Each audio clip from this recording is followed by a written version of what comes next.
Managed services pioneer Erick Simpson joins as guest host to talk about some interesting news from Lenovo, Microsoft, BitTitan, and a visit from the hardware doctor. Plus, speaker and author Karl Palachuk is here to discuss his new book on service delivery. It's ChannelPro Weekly, number 154, Ill-Gotten Booty. Hello, everyone, and welcome to ChannelPro Weekly, episode 154. My name is Matt Whitlock, technology editor, online director, and your host of this program for, well, people like you. And so you know who you are and why you're here. I would also like to introduce our co-host of this fine show, executive editor of ChannelPro, Rich Freeman. And that implies that I know who you are and why you're here. Rich, you know everybody and why they are where they are. So tell everybody who they are and why they're here, especially Jim, Bob, and George. Okay, well, you know what Jim, Bob, and George have in common is all three of them are their MSPs, their VARs, their solution providers, integrators, system builders. They work with SMB clients. They know technology. They're running technology businesses, working at technology businesses, and they want to be better at what they do. We're going to try our best to help with that. That's what we do here. Now, do they have any similar tastes in foods, or do they wear like the same brand of boxer shorts? Not that I'm aware of, but they all golf.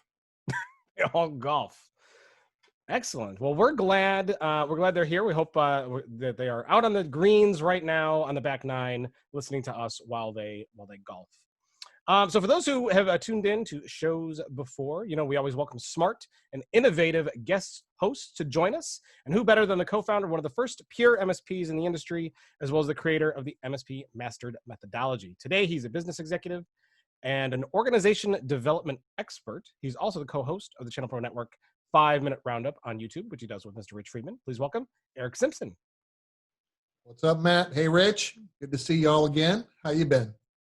Well, sir, it is great to have you on. We're very glad that you're here to join us again as a guest host, which we know for this show is quite a time commitment to guest host with us, but always worthwhile. And I know in the past, most of the episodes you've on, and we'll reference a few of them as we go here. Always great stuff. You're literally one of the top minds in the industry here, and we are very, very glad to have you. So for those who are maybe not caught one of those old episodes, tell us a little bit about you and a little bit about what you do. Oh, well, okay. So try to keep it short and sweet. I grew up in the enterprise. I didn't grow up in the enterprise, right? Imagine, a little baby in diapers sitting at the server console, but I'm an engineer by trade. I worked in the enterprise until about 1997, so I'm aging myself there a bit.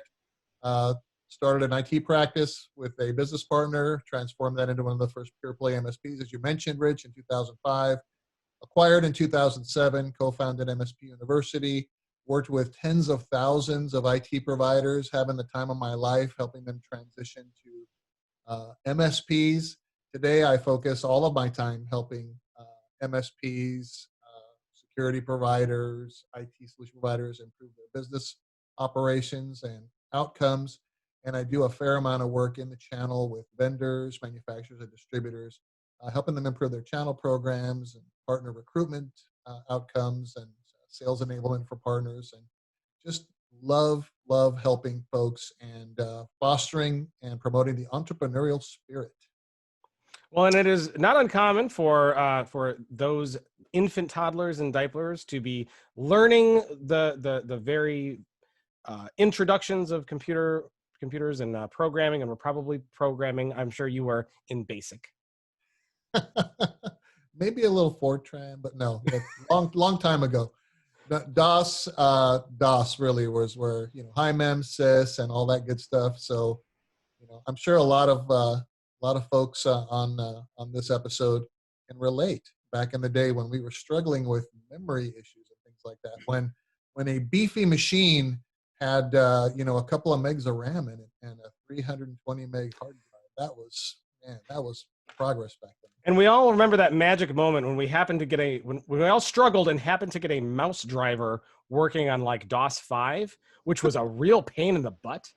But those were the achievements that we had in the past that led us to where we are today. I'm telling you, I'm so glad to be here now. Things were a lot simpler back then, if you think about it. But yeah, I'll trade where we are now than back in the day. So I'm waxing nostalgic, actually, as you were kind of doing your bio there before, because it occurs to me, I met you. You were one of the first people who ever used the expression managed services, I'd ever known. I met you in 2006 at a conference, an SMB Nation conference, and I will never forget this session.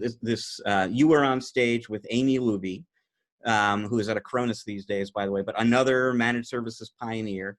And the two of you are on stage, you're explaining what managed services are, how it works. And I mean, the room was packed because people had heard about this. They wanted to know what this was about. But almost everybody in the room thought both of you were insane, just out of your mind. It's like, you think my customers are going to pay me every month, even if nothing goes wrong? You're smoking crack. This is ahead of your time, a little ahead of your time. It's how the world has changed in 14 years.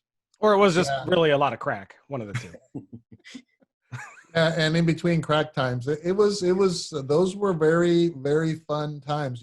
Amy, myself, Karl Palachuk, who we'll have on in a moment, kind of tip of the spear, in the whole movement toward managed services. And I'm really happy to be counted among them as kind of the thought leaders and industry experts that really help foster and promote the transformation, that we're going through. And I'm still working with partners today. You think about it, 15 years later, Rich, that still are looking to either start an MSP practice or improve their existing MSP practice. So, a lot of folks still trying to crack that nut. So to that point, we've had some executives from managed services vendors on the show in recent weeks, like SolarWinds, MSP, and Kaseya. And talking to those folks is always useful because they are in touch with a lot of different MSPs, so they can kind of, provide a big picture view on trends and issues and so on. So you work with a bunch of different MSPs, your client base. Here we are at roughly the midpoint of this loony year here. I mean, just sketch out what are some things that you're hearing from your clients right now about what it's like to be an MSP at this moment in time. Well, so the voice of the MSP. So I'll try to do my best to represent what I'm hearing.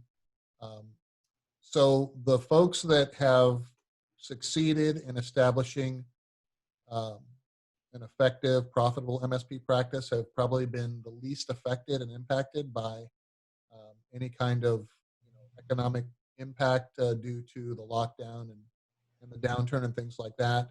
The more mature MSPs out there are actually closing more business and growing during the pandemic. They figured out how to repackage co-managed IT now. Instead of calling it managed services, now they're going back to these mid-market and maybe even enterprise prospects that they've tried unsuccessfully in the past to sell services to, and have been successful in selling co-managed IT, where they are now doing the typical managed IT services for these remote workforces, because these internal IT departments in the past weren't interested in having them participate, but had no experience in quickly staffing up and managing remote workforces and deploying what's needed to be done, and don't have the tools and the techniques and the processes and procedures to do so. So all of a sudden,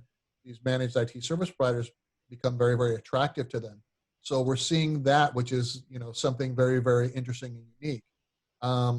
The other thing that I see is the more successful MSPs are adapting to this next normal. I'm not going to call it a new normal. It's not going to be, it's next. I think it's going to continue to evolve through the next, year at least, if not further. It's my prediction. And you and I, Rich, have talked about this on the, on the 5-minute roundup as well. But they've learned now to adjust even their sales processes to leverage video conferencing tools and having those sales meetings and adjust these types of approaches, and then adopt new service delivery methodologies and principles, and holding their staff and their clients accountable to how we deliver service now. So we're going to deliver service on site, and here are the requirements. We're going to be masked up, gloved up. We're going to maintain social distancing. We're going to clean what we're working on before and after the fact, and have the clients understand and expect that. And sometimes getting our internal staff to abide by these rules can be challenging for some MSPs, and some clients may choose to violate that, but it's a different type of relationship now. So, and I'm also seeing the folks that were struggling prior to this situation this year, really not having a large majority of their revenue coming from scheduled recurring revenue payments, being severely impacted as clients have shut down projects and things like that. So I think the guidance here really is not that we have to come up with a strategy for only this current situation, but MSPs must come up with a strategy to insulate themselves no matter what may happen, because something else will happen along the way. It may not be a virus. It may be some other economic issue. It may be something else. So it's important to strengthen those client relationships, prove value by reaching out to them even more, making sure that we're putting them first, but also kind of diversifying our portfolio of billable services. Are we moving more toward long-term agreements that allow us to collect revenue in advance every month for services to be delivered in the future and things like that? And understanding that the bulk of our revenue should shift away from hardware resale and software resale sales, which we did see an increase at the very beginning of this pandemic, by the way, because we had to support all of this remote workforce stuff and things like that. But that's over now. Everybody's got what they've gotten now, but also shifting toward more long-term monthly recurring revenue, annuity recurring, annual recurring revenue, and that includes not only service but also subscriptions to everything that we can get clients to sign up for, BDRs, software subscriptions, antivirus, anti-malware, everything VoIP, everything that we can deliver that can be prepaid for on a subscription basis will help kind of even out these peaks and valleys of inconsistent revenue, especially during tumultuous economic times. Yeah, totally agree with that. I'll adjust or comment on one little piece of that you were talking about. The hardware bump is over, and it is. I mean, the bump that we saw in March and April is over. But I may have talked about this on the podcast before. I did an interview with a Dell executive a few weeks back, and they have this idea there that back in that March-April timeframe, you were just trying to do it fast, meaning get everyone up and running as quickly as possible. And they see another purchasing cycle coming up where the opportunity is to do it right. So now that people have accepted, we're not all going back to the office, anytime soon. Now let's actually get people on up-to-date equipment and the stuff that they should have had in the first place, as opposed to whatever was expedient. So there might be another bump coming down the road, but I totally agree. You do not want to build your business around that side of what happens in IT. It's really about the recurring revenue. And the point you made about co-managed IT is really, really interesting, because I've heard other people say that. And it's a fascinating thing if you think about it. I think a lot of MSPs probably feel like they're doing on-the-job learning right now about supporting work-from-home clients. But from the perspective of a corporate IT department, your average MSP is like a remote work expert. I mean, the IT departments who are really having to figure this out on the job are just starting to read about these crazy things called RMM tools. Oh wow, I can do remote management, and that's pretty cool. Think about how long it takes to evaluate those and implement and configure. And wouldn't it make a whole lot more sense to just hire somebody who's been using one of those for years at this point? So yeah, they're without knowing it or planning for it, MSPs have been training themselves for this moment for a long time now, and there is that new opportunity to take advantage of that skill set. Yeah, I mean, they're fully equipped, right? I mean, it's kind of like, my air conditioner in my house goes out. So do I go and get trained on how to fix it and buy all the tools and all that and do that? Or do I hire somebody that's an expert at it, has all the tools and training, and can, be here tomorrow? You You could also go and buy a big giant bag of ice and put a fan in front of it and then sit in front of it. That would be a solution as well. Yeah, that'll work well in those humid climes.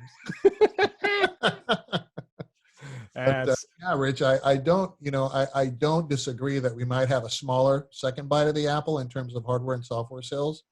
But yeah, your point is well taken. I mean, it's not something that we want to, we have an opportunity now to adjust, right? We've gotten shaken a little bit, awake about, oh my goodness, my clients are everything, and when they start, saying, look, I need relief, I need you to reduce my my payment, or we're going out of business because we can't survive. Um, you know, we need to look at how we can better insulate ourselves from that eventuality, and maybe through that provide better guidance to our clients as a result. Because all of this is kind of like, how do we get new technology in the Ford we're driving down the street today, is because it came down from Formula One or whatever 2 years ago, and all of that technology kind of comes down. So everything we learn as MSPs to help insulate ourselves and to become more efficient and effective, and provide even our own staff the ability to support our clients remotely, are things that we can pass on to our clients and be more strategic about it and help them out through that as well. So yeah, it's very interesting. The folks that have the best relationships with their clients and value relationships over transactional, I'd say customer engagements, tend to fare better over time. Yeah, I would say, Rich, we've seen a lot of similar takes on the scenario. Those who have a little bit more of an entrenched managed services investment with their clients and better relationships do tend to be faring this out a little bit better. But the end is not here yet, and it's still going to be a very interesting road to take as we press forward throughout the rest of the crazy year that 2020 is turning out to be. And Eric, I'm sure we'll hear back a little bit more on you as things are always changing in the marketplace, and things are always changing with customers, and things are always changing from a health pandemic perspective. Laws are starting to change. It's going to be a very, very interesting 6 months to a year for sure. So we will shift gears, and we're going to move on. So we're going to have Eric with us the whole show. We're excited that he's going to be here to talk about some of the news and other stories we're going to talk about. So we have some of those stories coming up. We're also going to be, as Mr. Simpson alluded to, we're going to be talking with Karl Palachuk. Will be on in a little while with a special guest interview. We're going to talk about his new book on service delivery, amongst other things. And of course, we will have some of our regular show features as well. Rich, we may as well dive into the news. Our first story is about Lenovo, who's introduced some Microsoft 365 managed services for SMBs. Tell us about that. Yeah, how about that, right? Speaking of managed services, Lenovo is getting into the managed services game. It is not an unusual thing for a hardware maker to have a services business. In fact, they all have a services business. Typically what they're doing, though, is supporting their hardware. And even if that is a 24/7 help desk kind of service, it's focused very much on the devices that they're selling you. What Lenovo is doing here is different. I could be wrong. There could be other services like this out there that I just haven't been aware of in the past, but they are introducing an outsourced managed service for Microsoft 365, specifically targeted at SMBs. There are actually two tiers of service that they provide, and the sort of entry level, the lower tier, they will provide outsourced 24/7, help desk support, as well as all of the sort of upfront support in terms of implementation and configuration and so on for a Microsoft 365 environment. The next tier up also includes endpoint management, so the more traditional hardware maker services for the device that you're running Microsoft 365 on. But the base offering, and really the thing that they're focused on, is just outsourced support for Microsoft 365. They are selling this right now. They're selling it exclusively through partners. There will be apparently some direct selling going on a little bit later, although they say that they will always prefer to sell through a partner. Which I'm sure is the case. They probably don't want to be managing a lot of direct SMB relationships at the Lenovo level. But this is a partner opportunity from a Lenovo perspective. They're not competing with partners. They're offering their partners something that those partners can resell to the end users. And this gets straight to what we were just talking about, Eric. You know, if you are a ChannelPro out there who has a hardware-oriented business or a transactional-oriented business, if you do you know, project work as opposed to having recurring revenue, you want to get into managed services, but either don't want to make enormous investments in building an in-house service, or just, you know, really want to get started fast, this kind of an offering is potentially an appealing opportunity for you. This is a way to collect some recurring revenue to offer a managed service to your client in collaboration with Lenovo without actually having to do most of the work yourself. So interesting service, you know, interesting target audience for it. We'll see what kind of uptake it gets.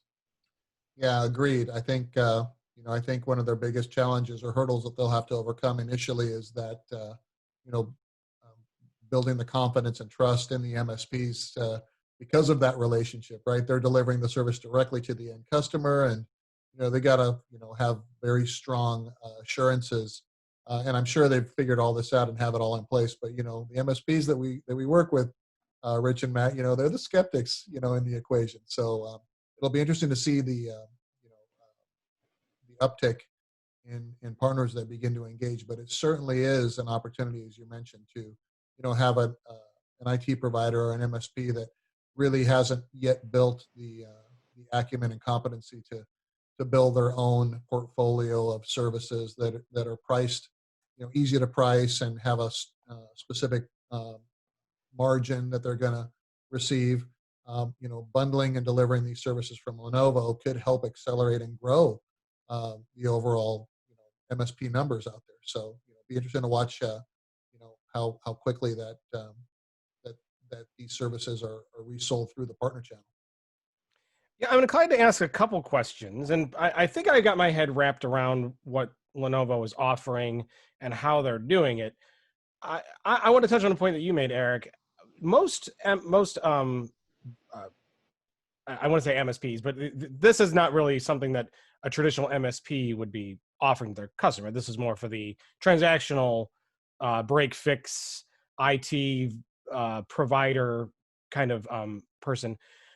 But generally, you don't want OEMs touching your customers. How do you really think that some of those are going to be comfortable with this?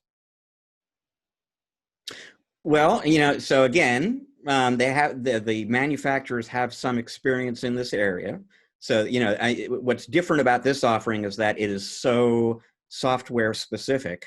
You know, that I haven't seen before. But OEMs touching the customer, that's not so new. It's just normally it's in a hardware support kind of context. And I think if I'm an MSP and I'm looking at this service, I might not want, you know, to introduce Lenovo into the equation.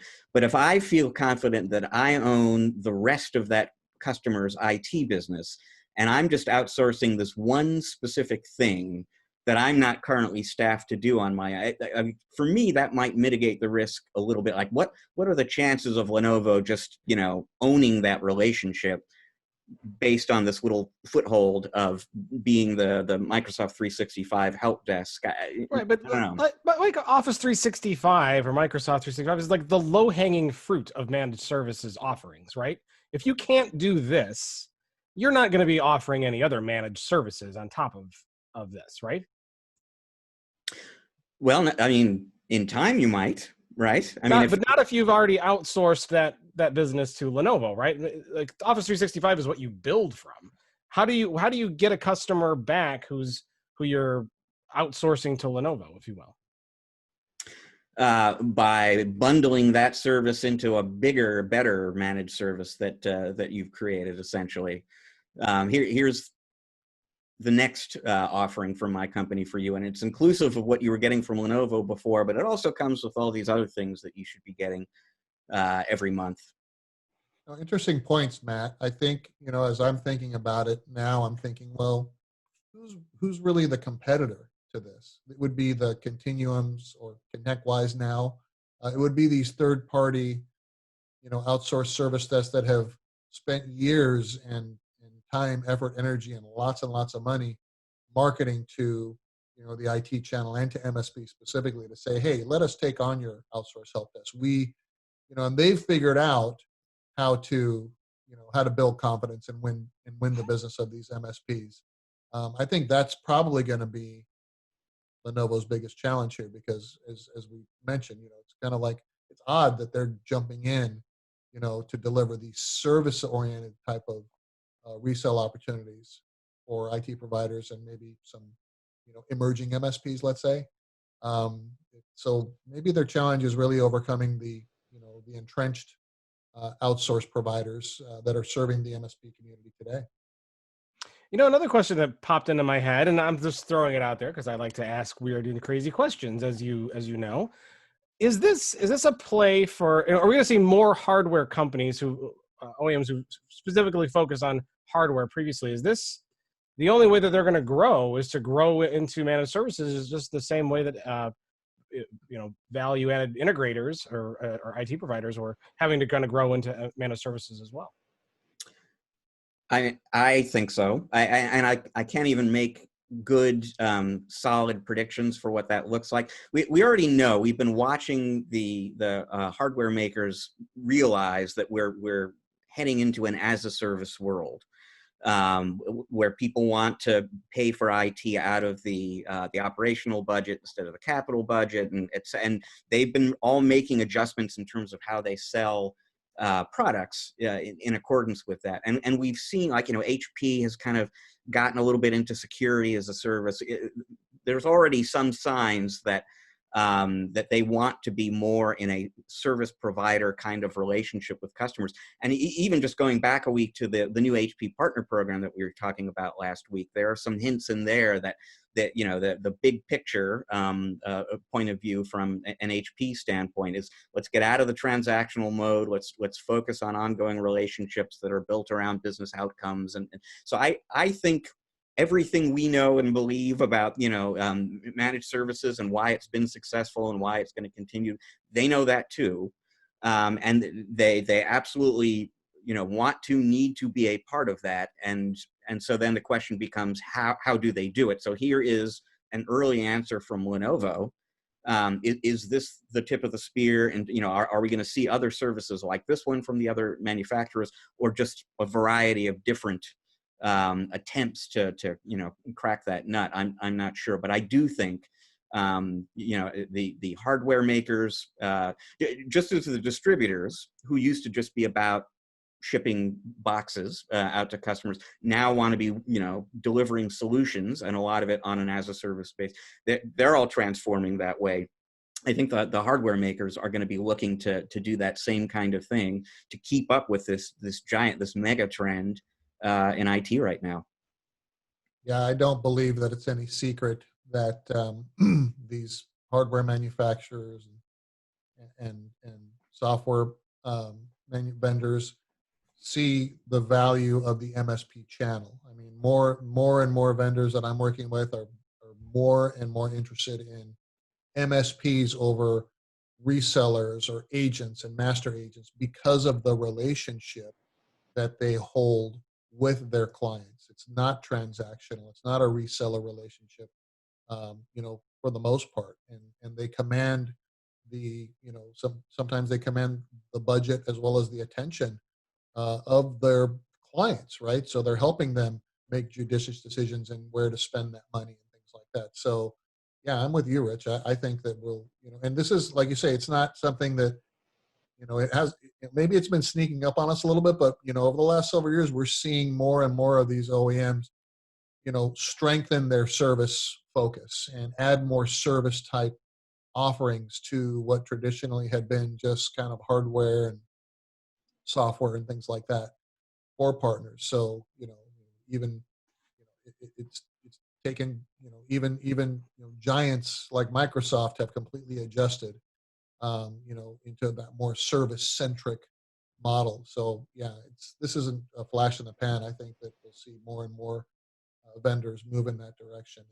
Like you say, Lenovo might be kind of the first salvo, here with a very direct kind of that's that's unique from what I thought was in your wheelhouse, kind of a thing, right? So, it only takes one to start it and breach the perimeter, and then open it up for everybody else to come in.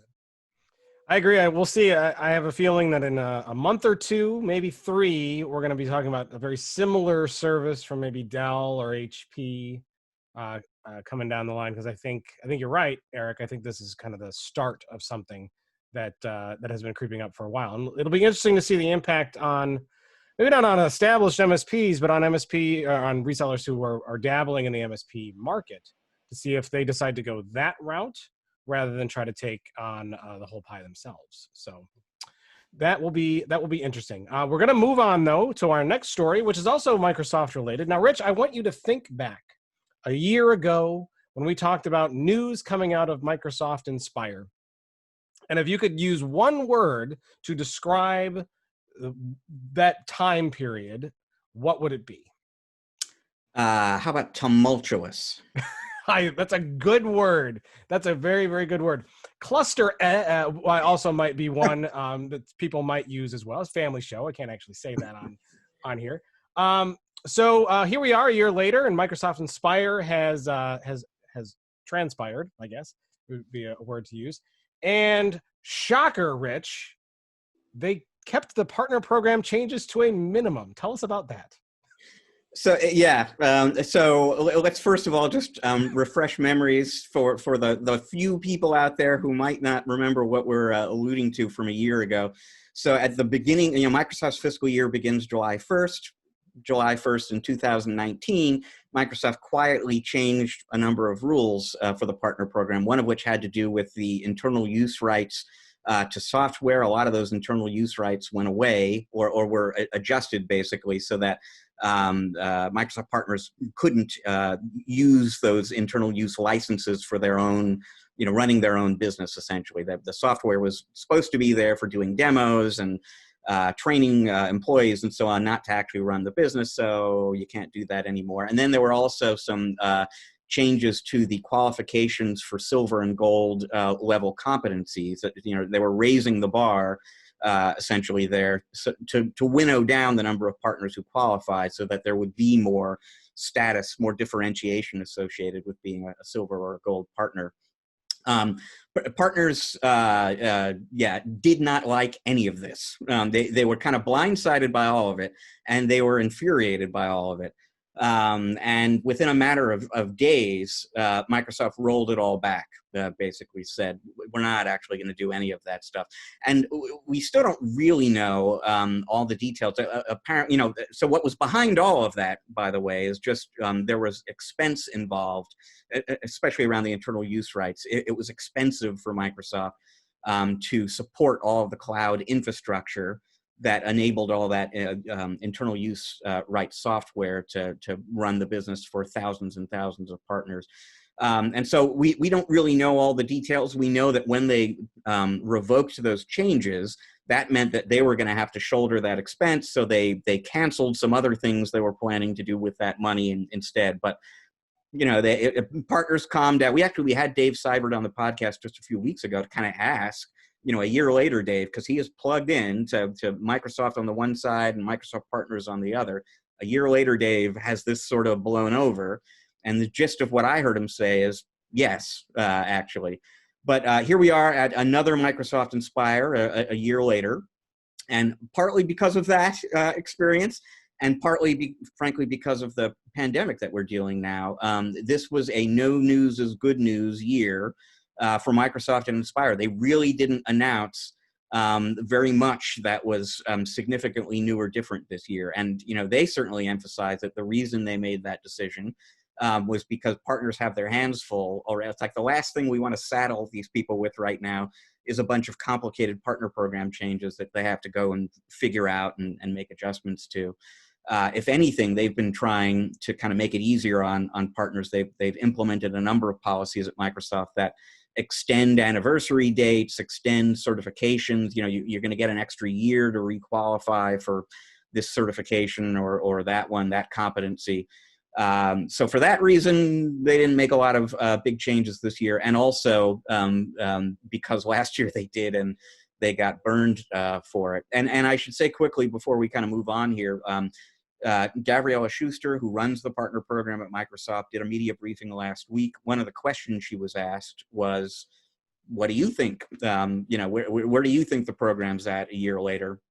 And what she kind of focused on in her answer was things that they have changed internally to make sure that kind of disaster doesn't happen again. Essentially, they have rules in place now about getting feedback, both qualitative and quantitative feedback from partners before you implement any change with significant implications. And there's apparently some sort of ranking system they've created. And if this is a high ranking change you as a partner program employee want to make, you have to go out and get feedback from partners and share that with higher ups before you can do it. And then there are also rules in place about how long in advance you have to announce these things and how thoroughly you have to announce them before the changes actually go into effect, because the changes last year just, boom, they went into effect immediately. Now, if it's a significant change, you've got to wait at least a year before those changes go into effect. So they've done some things behind the scenes to kind of prevent this from happening again. Ooh, man, that's a loaded topic. Oh, don't make decisions in a vacuum that can impact, hundreds of thousands of partners and make them feel disenfranchised in our partner program. I mean, what would have happened had we not had a pandemic, right? I remember having the same kind of reaction by partners years ago when Microsoft first introduced BPOS. Remember, that was the initial, what is now Office 365 today. This was their BPOS thing, and they came out and said, here's what we're going to do, and we're going to sell direct to customers. And it was a whole kind of like a shoot first and ask questions later kind of and there was so much blowback. I mean, remember that, guys? I mean, this was, oh yeah. So this feels like Groundhog Day. It's like, oh, whoops, no, we didn't mean to make, we're rolling back. There's, one thing's for sure, the most critical sign that you may have made a misstep is when you have to take back everything you just did. So hopefully this time it sticks, and it's encouraging to hear Gabriella share, these new requirements. Get some feedback. Don't make decisions in a vacuum. Ask partners what they think before we start rolling out these changes that can affect so many people. I understand from Microsoft point of view. I do understand, as we all must, that they're having to compete in a completely different business environment than the old partner program that used to be the highest rated partner program, the best partner program, back in the day. The partners really got a lot of benefit from it. To now, things are different. We've got to compete with the Googles and the Amazons of the world, and we've got to do things differently and all that. I get it, but my goodness, you have a partner channel. You're running a partner program. Don't forget that. Well, a couple things to say on this. One, Microsoft, I did think tipped their hand a little bit, and I'm glad that this year, especially given everything that's going on right now and all of the uncertainty, messing around with the program was probably not messing around with the program is probably a good idea. But we know what they want to do, right, Rich? We've seen that they don't want to shoulder the cost using the internal usage rights discussion that we were talking about earlier. Microsoft does not want to shoulder the costs for their partners to manage their own businesses. But they didn't do it this year. Do you think they're going to do it next year? Or how do you think they're going to scale that back as time goes on? Well, I mean, the indication that they gave a year ago was that, that I guess the body language was this was deferred as opposed to, canceled outright. So I suspect that is still looming out there, that it at least, internally from within Microsoft, it still probably feels like an issue that we're going to have to deal with at some point. Or maybe not, maybe they've just gotten used to the fact they're going to have to spend that money now. But I wouldn't be so, and if there was any thought about doing it putting that into effect this year. It was wise of them to put that up. But I wouldn't stun me if a year from now, after they've given people sufficient runway to kind of adjust to the thought, that they do something along those lines. I'm sure they would prefer not to be covering that cost. And what's wrong with phasing it in over a few years? Just give folks the opportunity to get used to the idea, prepare for it. I mean, phase it, phase it. Yeah. So Rich, so we know they didn't make a lot of changes to the programs or any major announcements as Inspire, but they did mention a couple small things. Anything notable that we want to talk about here before we move on?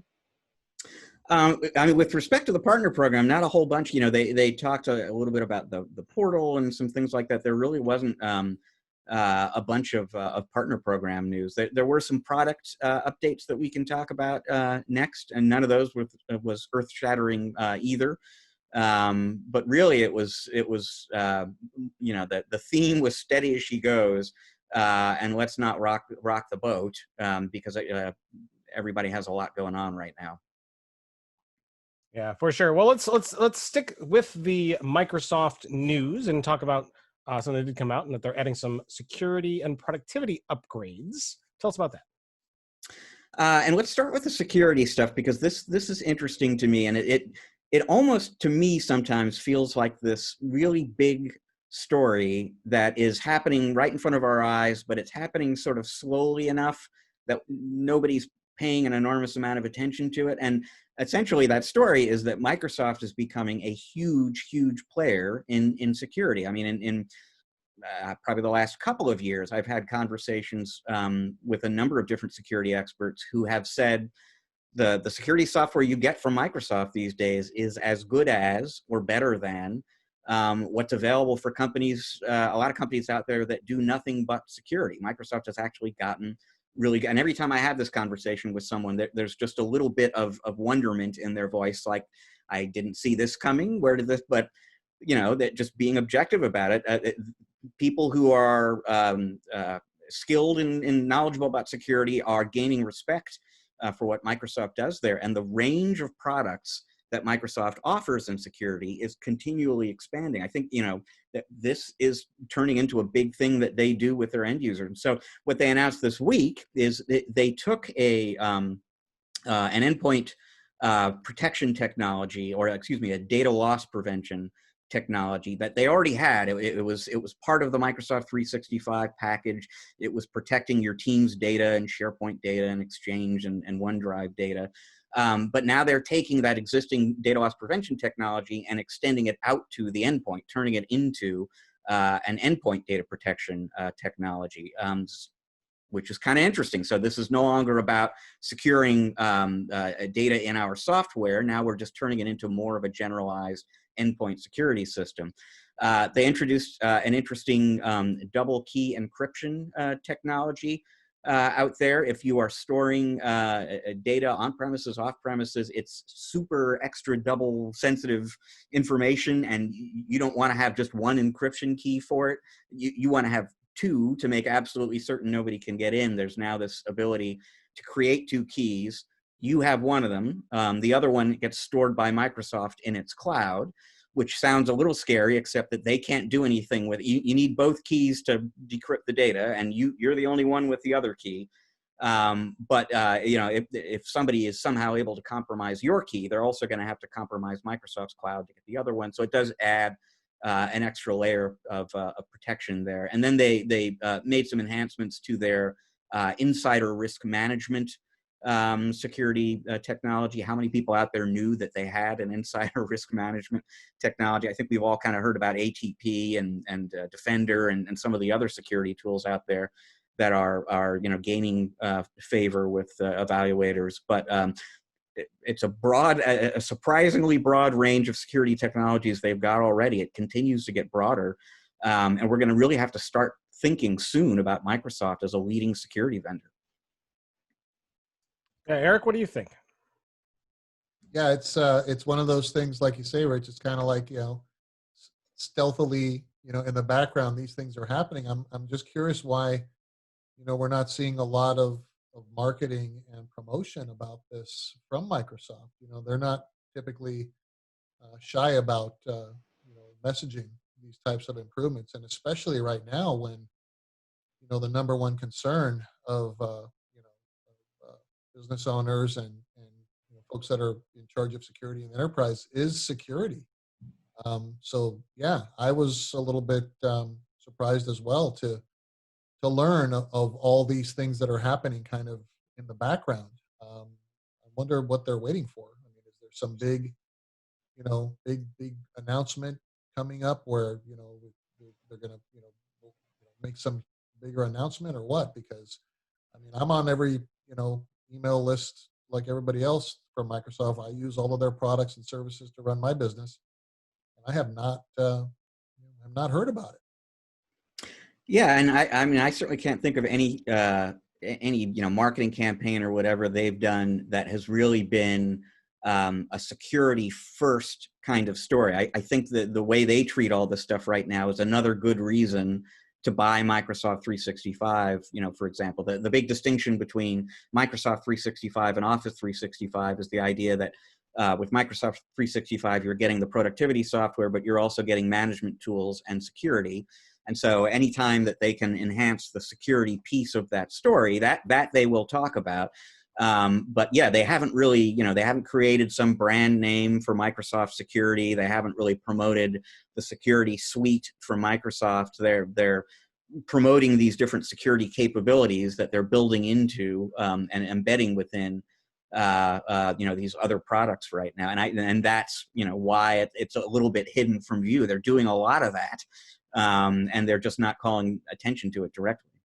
Yeah, they may be including some of these updates and all of the messaging that we get as, improvements this week, but it's not, like you say, it's not a security first leading with security message.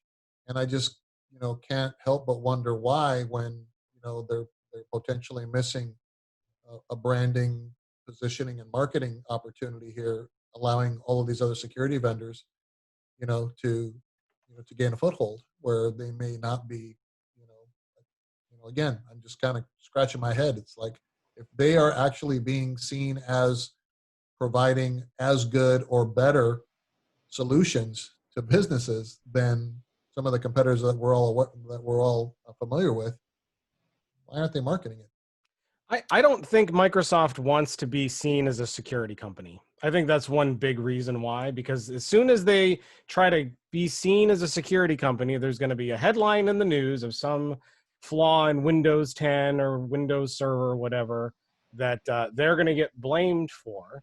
And then if they're seen as a security company, it's going to look even worse. So I don't know if that's something they even want.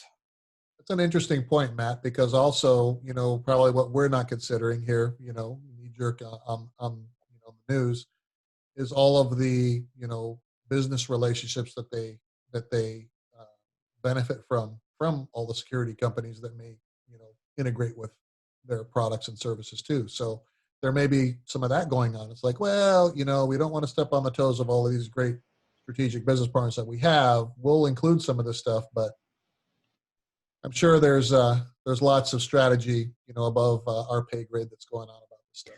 I mean, and I think that's probably the bigger issue. I mean, I suppose Microsoft would be a little bit more vulnerable to criticism if they said, hey, we're an awesome security company and they got hacked. But I mean, if there's some problem, some flaw in Defender, and that is responsible for a series of breaches or a ransomware strike or something, they're going to get hammered anyway, whether they call themselves secure. But they've got very valuable relationships with a lot of security vendors out there, and that's for ages and ages that's been an issue that they've had to be very careful with, and it's like they got into the hardware business. Well, they did that very carefully because they didn't want to ruffle the feathers of these hardware makers that they have hugely valuable relationships with. And they got into business software, CRM and ERP and so on, very cautious about that too, because they're doing business with SAP and all these other guys. So it's a very sensitive area for those guys. Well, and some of those did not necessarily turn out great for Microsoft. Their introduction of Surface into the hardware market was one of the one of the, if not the catalyst that drove OEMs to build Chromebooks. Right. Yeah. So that's there is consequences to those decisions, and it'll be interesting to see how they play the security angle going forward. But I mean, anytime Microsoft is focused on security, I think we all agree that's a good thing. We'll just have to see how they play that out and how they use those security creations, and whether or not they sell them out directly or offer them as services or just use them to shore up their own tools. I think that's yet to be seen. Yeah, good point, an important point. You know, anytime security gets stronger on Windows, it's a thumbs up for the industry. So, and Windows, and more increasingly, the Microsoft 365 cloud is becoming even more significantly important, because why hack endpoints running Windows when all of that important data is sitting up in the server somewhere behind those services? So I think it's gonna be interesting to watch and see. There's a lot more in this article that I think we could maybe talk about, but we're gonna point everyone to go to the show notes page for episode 154 and read all this and go from there, because there's lots that you could go and read from there. But we've got a lot to cover still, and we want to move on to BitTitan is our next story. They shipped they're in the toolbox manufacturing company now. What kind of hammers are in the IT toolbox, and for what? Hammers, wrenches, screwdrivers, all sorts of different things. So a year ago, in conjunction with Microsoft Inspire, BitTitan introduced a brand new product called Velir. And at that time, Velir basically did two things. It did security assessments, and it did cloud cost optimization. It could kind of look at what you were consuming and what you were paying for but not using, and sort of help you optimize on behalf of a client. If you're an MSP, the monthly cloud spending. And by the way, that software at that time was free because they were trying to get it out there and seed the market. So here we are a year later, and a big update for Velir. So first of all, they are introducing paid editions for the first time. We can get into that a little bit, but more broadly, they've expanded it significantly beyond those first two capabilities, and they've really turned it into what they call an IT toolbox. And when I was talking with them, I used the word platform. They weren't so fond of the word platform, but I think of this as a platform for all sorts of different automations, tools that an MSP can mix and match. They've got a whole library of different automations out there that you can choose from now. And you can take the ones that are relevant for your business. You can run them through Velir. It's all kind of based around PowerShell, but you don't need to know the first thing about PowerShell. These are automations, and they will perform a wide variety of IT management tasks for you on an automated basis. And so they still have the security assessment capability. They still do the cloud cost optimization stuff, but they also can do, and sometimes it's stuff that sounds small and insignificant, but actually can be really helpful and gets very complicated when you get into the weeds on it. So they have this whole new Teams assessment utility that they've created for Velir that will go out and identify for you which are the teams out there that maybe are very inactive, or the channels that don't get a lot of activity, or maybe there are two teams with a very similar name that really ought to be combined.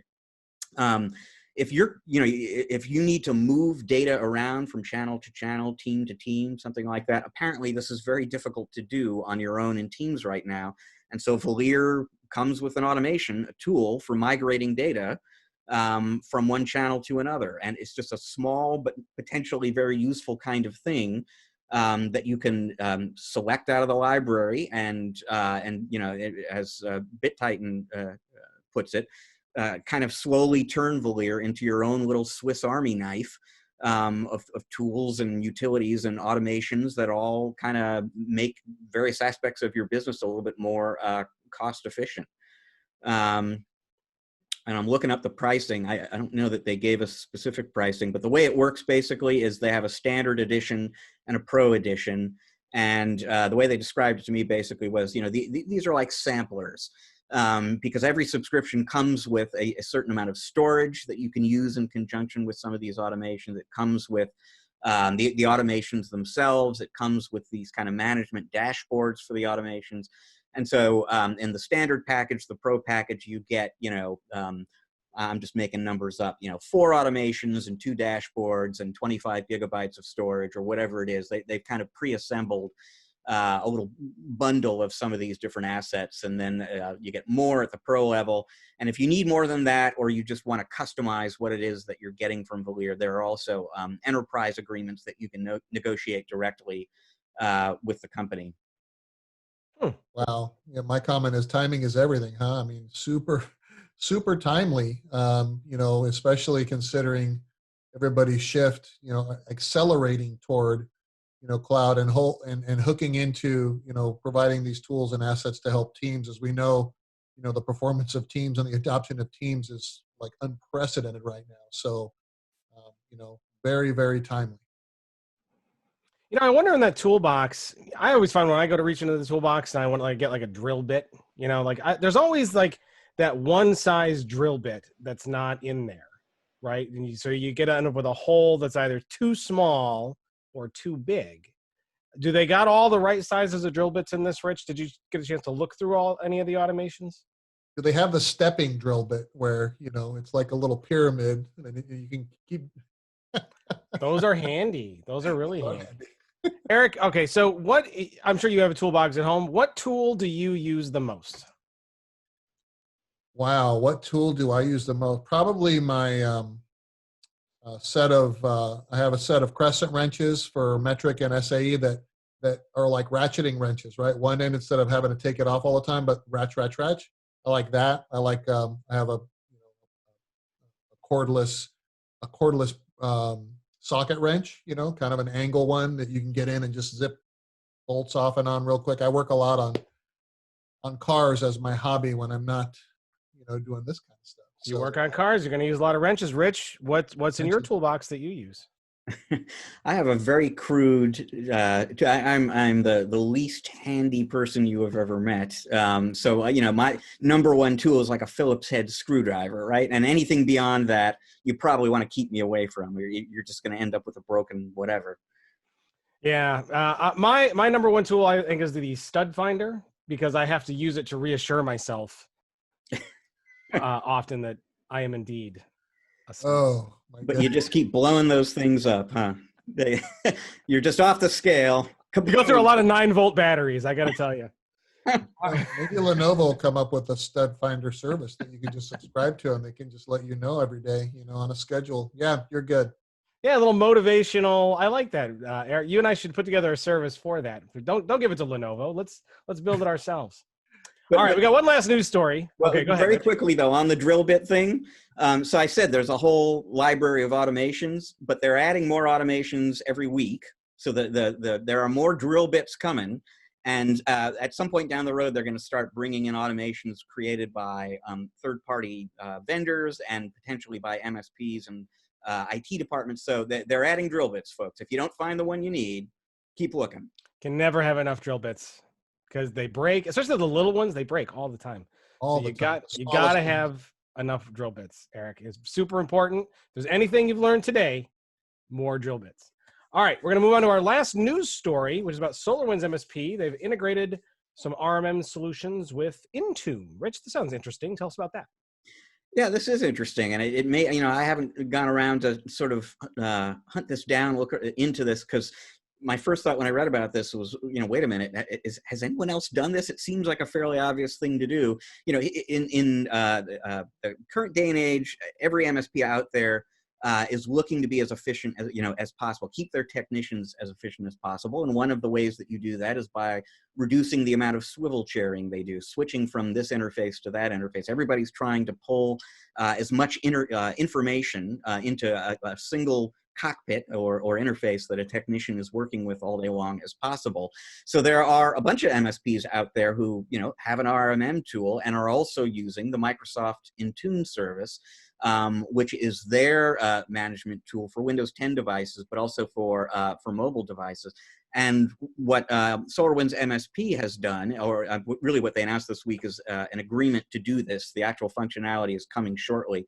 But they are going to begin pulling Intune data into their SolarWinds RMM products. They have two, N-Central, which is the on-premises RMM product, and then SolarWinds RMM, which is their cloud-based RMM. And they're going to integrate with Microsoft Intune so that you don't have to switch between those two interfaces if you use both of those two products. You know, and common kind of theme here this week, not a lot of surprises. This is the week when Microsoft Inspire happened. So Lenovo has Microsoft 365 news. BitTitan has, you know, their Valir update, which is not exclusively about the Microsoft cloud, but very, very heavily oriented around it. And then this interesting piece of news from SolarWinds about a new integration with Microsoft on the management side. Yeah, Eric, do you know of a lot of other integrations with Intune like this, or is this kind of new? You know, I've heard of a few out there, but certainly, you know, this is very interesting. You know, again, I think kind of supporting this new reality that more and more business is moving toward the Microsoft cloud, and the realization again that it's not easy to manage, you know, these Microsoft clouds, you know, innately with the tools that Microsoft provides us. So anything that we can, you know, get our hands on that allows us to simplify the management of these things, kind of like the Valir update and things like that. And this release by SolarWinds is definitely helpful. Again, you know, what's you know, some of the conversations that I'm having recently with a lot of clients, MSP specifically, around tools is every time, you know, I'm engaged with a vendor and they release another, you know, module or another tool or things like that, it's just another interface that I have to deal with. And, you know, so any attempt or any opportunity to consolidate these things and lessen the number of dashboards increases efficiencies exponentially. I think because of, you know, if I think back, you know, we talked earlier in the show about, you know, the kind of the beginnings of the MSP movement, right? There weren't a lot of tools back then. You know, we could deliver service pretty effectively, pretty efficiently. Granted, we didn't have to manage security and cloud as much as we do now today, but it was easier to be profitable then. As in today, we are bundling and adding so many additional tools and services and having to subscribe to all of these additional modules and updates and things like that. It's the biggest complaint that I'm hearing from MSPs is like, it now costs them so much more to service a new user in an environment that it's more and more complex. So, you know, those are the challenges, and some of these solutions tend to, you know, address part of the challenge, right? Kind of that swivel chair tendency that you mentioned, Rich. Keep us focused and having to save that time from jumping from dashboard to dashboard to dashboard. That, you know, I'm gonna have to build a calculator to get some data points on it. If you have some data points on that or a survey or something, it'd be very interesting to try to measure like all that. It's called in between time, right? In between time that we're jumping from platform to platform or dashboard to dashboard to close a ticket. My goodness. It's true, and this is also not an integration that people who really like swivel chairs will be excited about, because swivel chairs are fun when you swivel around on them, right? I know, Eric, you're spot on. The 50 cents a user or 50 cents a desktop, $1 a desktop, that adds up when you have 30 different tools and solutions that you need to have, which you didn't have back in the day. So it's important to note. So anytime we can integrate and reduce those, it's probably a good thing. So we'll put a link to this story as well as all the other news stories we talked about today. So you can go and you can check those out. That'll be in the show notes page for episode 154. Or if you are watching on YouTube, just open up that description area and you will find all those links there. So Rich, we have one other story we want to talk about today, and that is a continuation of a column that I do every single year, which is kind of a hardware roundup kind of late. Rich, how would you describe this column? So I kind of came up with this idea probably 3-4 years ago now, where I just thought I was preparing the plan for our July issue. And I thought, oh, this will be a good time maybe for Matt to do an article about hardware products from the first half of the year that he is particularly interested in. And so I just kind of put that down on the grid and said, hey, Matt, can you write us up a story like that? And I can't remember if you just played it straight the first year, and then when I asked you to do it again the second year, you thought to yourself, it's going to be really boring if I do it exactly, or if just right from the get-go you said, I want this to be a little bit more fun than just a compilation of interesting hardware products.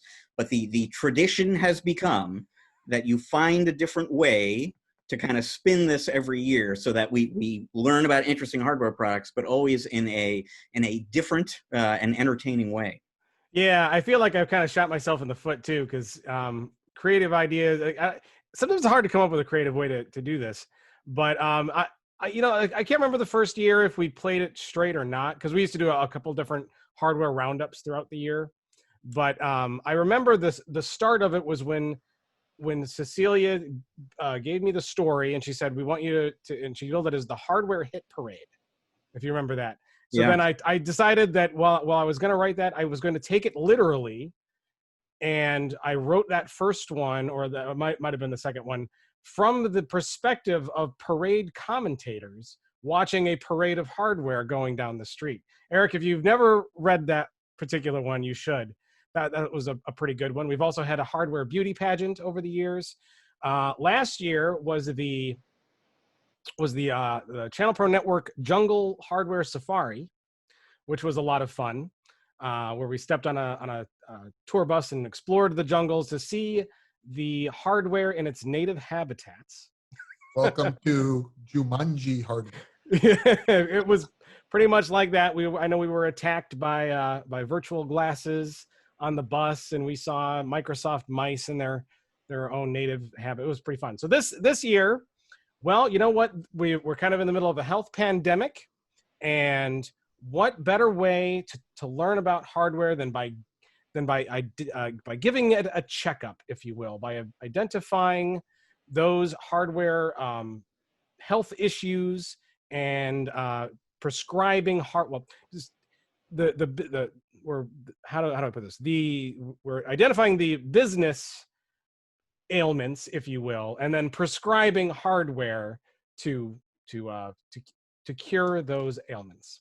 So, Rich, would you like me to go through one, or do you want to go through a couple of them? Or I can also say that articles like this are when it gives me an opportunity to make up a lot of words, like monoscanneritis, for example, as a symptom. So we go through what the symptoms are, we diagnose whatever it is, and then we prescribe hardware. And then, of course, we have to go through the side effects too, Eric, because every prescription has side effects, and it's important to know about those. So, Rich, you want to pick a couple of them, and I'll talk Well, why don't we do it like this? Because the title of the story is "The Hardware Doctor is In."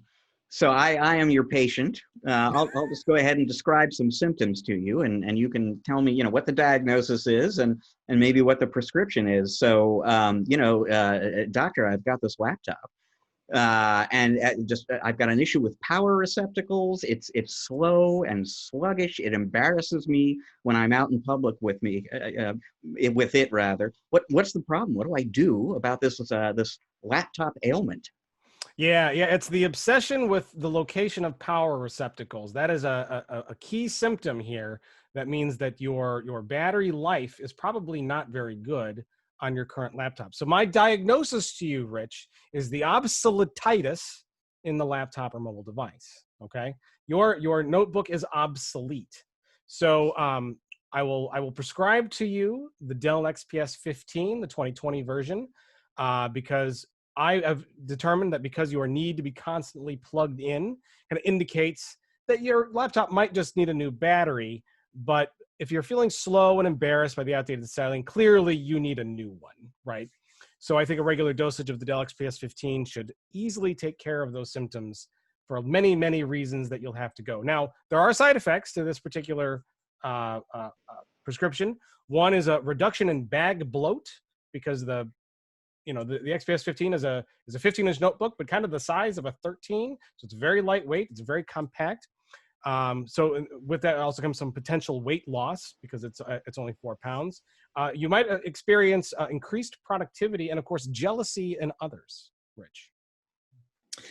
And I got to say, I'm not in the market for a laptop right now, but I'm constantly thinking ahead to the next laptop I get, because I'm kind of a laptop fan. And the XPS 15 is an interesting. Either that or the 13. They're nice, and one of the problems with writing these is that you kind of have to write them so far in advance, so you get to see, it's like, oh, I kind of picked on one at the time, but the There's some other good ones too that I could have talked about. It's really hard to narrow down one notebook to talk about when there's a lot of good ones. And one that I'll also point out, Rich, that we mentioned briefly and that you're going to see reviewed in the upcoming issue is the LG Gram 17. We'll talk a little bit more about that once that review hits, but that's a 17-inch notebook with basically roughly the size of a 15-inch, 15.6-inch laptop, but it weighs less than 3 pounds, which is pretty amazing for a 17-inch It is crazy. notebook. Yeah. So we'll talk about that as we get there. You want to talk about one more, then we'll send everyone else to go read our other diagnoses and prescriptions.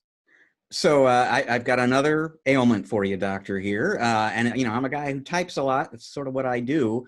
I've got wrist discomfort. My fingers are unhappy, mistakes left and right. What is wrong with me, doctor? What do I do about it?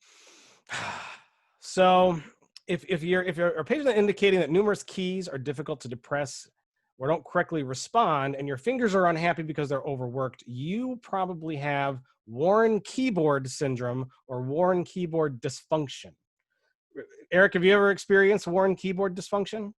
I'm experiencing it right now. So please, and doctor, if you have any samples, I'd certainly appreciate those as well. Yeah, see, Rich's description of output is the most concerning because if typed words are frequently missing important letters that if you don't notice, well, that could alter their meaning and that could have disastrous results. Case in point is to the email that Rich sent to everyone in the company earlier, where he declared himself, let's not get into that. All of those are primary indicators of the worn keyboard syndrome. So I prescribe, in this case, Microsoft's newest ergonomic keyboard. Because if your wrists are unhappy, because you did mention wrist discomfort, there's a lot of keyboards you can go to. But Microsoft makes some very nice ergonomic keyboards. In fact, their Model 4000 is one that I have recommended probably for the last 5 years. And as that is the, which one is that? Is that the? I think it's the 4000. No, that's not the 4000. That is the previous model. Yeah. Let me see. Keep talking. Yeah, I'll know it once you say it, but that's in their thin line of peripherals. But Microsoft makes a lot of great ergonomic keyboards, and they have one out now that's called just the new Microsoft ergonomic keyboard. It's a little bit smaller. It's not quite as thin or styled as that particular one is, because that one's got like chiclet keys that you were talking about right there, Eric. What does it say on that one? It doesn't. It says Microsoft. It's the most maddening thing. Maybe if I open up the battery cover. Yeah. Oh, here we go. Let me see. Yeah. Microsoft. That is the Sculpt ergonomic keyboard, is what that one is. Yes, it is. But they have one. So the Sculpt uses kind of a low throw, more laptop style key, which some people really like. I am not a huge fan of those.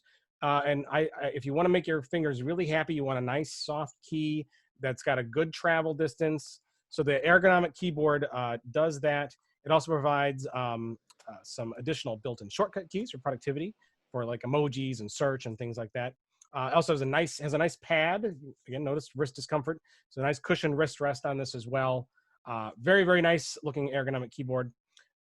Your side effects, Rich, however, may include increased use of emojis, which generally gets you in trouble. So I don't recommend you use that particular feature. But increased word output, which we really do need, because we need you to type a lot, and reduced risk of fatigue and injury, because we don't want you hurt.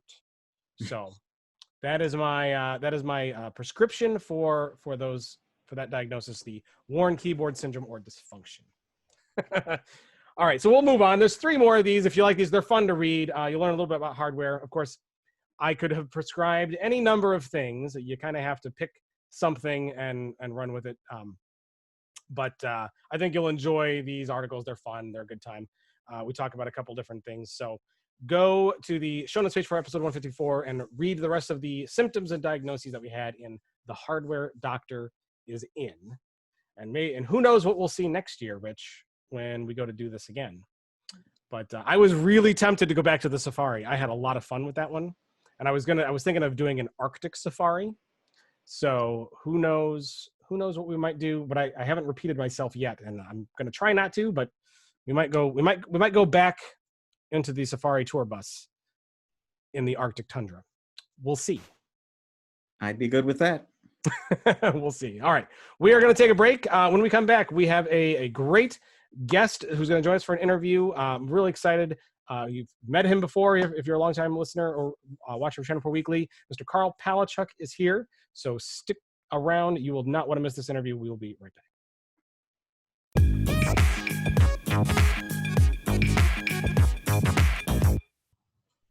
Welcome back to part 2 of ChannelPro Weekly. Now, we've got a great guest interview lined up for you today. Karl Palachuk has been an IT consultant since the mid-90s, owns several successful managed services companies, is one of the early pioneers of the managed services model. He's also a prolific author, having written a veritable library of popular books on the topic, including his latest, The Absolutely Unbreakable Rules of Service Delivery. He also happens to be a great friend to the ChannelPro Network and our audience. Welcome, Karl. Thank you. It's good to be here. We're glad to have you here. It's been a little while since we've had you on, but for those who may not have caught a previous episode with you as either a guest host or an interviewee, tell us a little bit about you, other than the basic things I just said right there. So I've run IT businesses for a long, long time, and so I just have decided, part of what I want to do, kind of my end game for the next 30 years, is to help other people to be successful. So that's kind of what I wrap everything around. And you're in the California area, right? You also do a lot of traveling. At least you used to do a lot of traveling. I used to do a lot of traveling. There's recently been a commercial on the radio of, oh, remember the good old days? And then they flash back to people saying, table for 3, Johnson, table for 3. No, Johnson. Oh, here you are. Those were the good old days. Yeah. So when was the last time you were in a restaurant then? So yeah, and so I love to travel. I love to do about 20 to 30 cities a year. This year so far, I think I got about 5, and then I was, sent home. And so, with the amount of travel you've done, now you've written an enormous number of books, well over 20 by my count. What percentage of those books were written on an airplane? I would say a percentage of all of the writing of all of the books, probably 60%, either on an airplane or while traveling. Because when I'm in a hotel, it's a great time to have alone time and focus and, just sit down and plow through it. And if the percentage of a book written is high enough when it's written on an airplane, do you have to give like Delta or American Airlines like royalties? Oh no, I don't sign anything I don't have to. So. Well, that's awesome. So you do have a new book out. I mentioned the title, The Unbreakable Rules of Service Delivery. Tell us a little bit about that book. So this book actually comes from an old habit in my company where we have certain things that we would say to each other, like we get prepaid for everything, right? Put all of your time into the ticket, work in real time. And we would say these things to each other over and over and over. And so I actually at one point wrote down some rules and Xeroxed it and sent it to everybody in the company, and they put it up on their bulletin boards. And then over the years, we just added things to those rules. And they're basically, these are the things that make us successful. And as recently as 2 years ago, I hired a new person, and she still has a list of the rules, the original list of rules, on the bulletin board in front of her computer, even though she hasn't been here in 5 months. So, from home. So I want to dive into some of these rules here. And the interesting thing about a lot of the rules we're going to talk about here have to do with how you manage clients and manage employees. But there are a number of them here really that are just about how you manage your own life. And there's, one that kind of jumped out at me. You say, don't be interrupt driven. You're talking to the world's most interrupt driven guy. Just tell folks what that means and why it's so destructive and how to avoid it. Well, there's many layers to this. And some people on this call know that I don't turn my phone on. Actually, a couple days ago, somebody sent me a note, hey, can I grab a quick phone call with you? And I'm like, sure, no problem. Then I went to my phone. I couldn't find the phone. And when I found it, it was dead because I hadn't used it in forever. And to me, the phone calls are the perfect example of interruptions, followed by everything in Outlook, followed by everything in the PSA. I mean, we live in a world filled with chat and things that beep and tweet, and every website you go to has a pop-up that says, hey, can I turn on notifications and interrupt whatever you're doing for the rest of your life when I think it's important? And most people say yes by default. And so not being interrupt driven means you take control of your life and your schedule. And so for me, I want everybody in my company to always be working on the single most important thing they have to do right now. And the chances that that's a phone call or an email or something that popped up in Outlook is very, very slim. So you have to just develop habits and processes and procedures where you block out time and you do the thing you're supposed to be doing at that time. And so there's many layers of that, but it is something that's both personal and professional. I mean, it goes to service delivery, because if you're just constantly dealing with the next interruption, you are not delivering service to the customer. You're not resolving tickets and issues, et cetera, right? I mean, you cannot be productive for your clients if you're interrupt driven. Right. Well, also think about a different service world. Somebody comes to your house and let's say they're going to be working on the air conditioner. And you look out, and every time you look out the window, the guy is walking around with his cell phone to his ear, talking to some other client. Are you being billed for that?